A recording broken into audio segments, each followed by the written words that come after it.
this video, we will use LoggerPro to analyze the collision between two carts and show how to put two sets of data on one graph. So I've started here with the LoggerPro file, and I've already inserted my movie. And I'm going to open the video analysis toolbar here from this button, and it gives me a bunch of different options along the side here. And I'm going to look at my video from the beginning just to see what happens.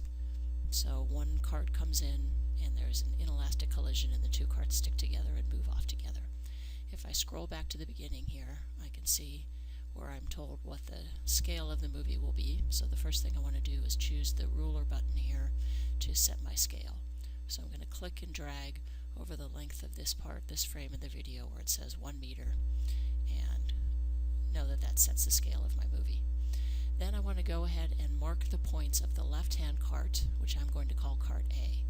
So I'm going to advance a few frames here using the fast forward button, and then I'm going to click on my add point button here. And once I click on the yellow dot on the cart, it moves forward, advances a frame. So I'm going to go ahead and go frame by frame here and add the motion, add the position of this cart, the left-hand cart, at different points in time. Once it hits the right-hand cart, obviously it slows down and is not moving as fast. And you can see behind on the graph behind the video here that two sets of data are coming up. It's actually both data just from this cart. One is showing the X position of the cart and the other is showing the Y position. So I'm going to click a few more data points here so we can just get the shape of things.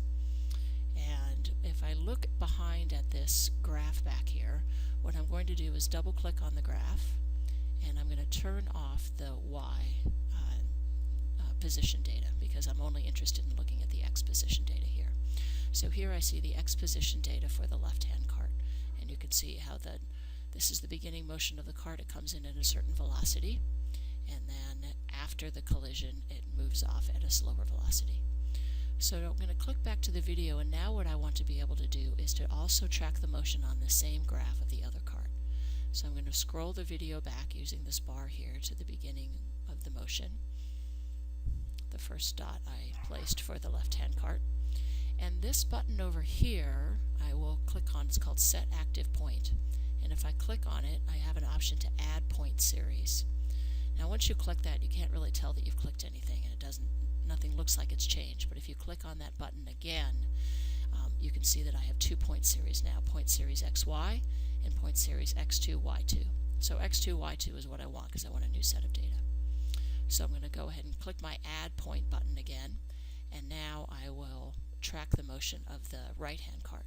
And obviously the first several frames here just has exactly the same position because it's not moving anywhere. But then once that other cart comes in, it starts moving along, and I will track several frames here so we can see the shape of the motion. And again, the graph behind is showing both the X and the Y position.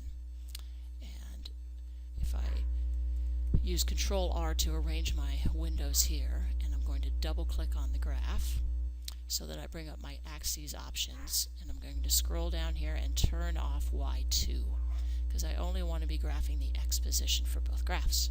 So here we have it, a beautiful graph showing the red dots show the position versus time for the left-hand cart, and the green dots show the position versus time for the right-hand cart. So in another video we'll look a little longer at how to analyze these two graphs.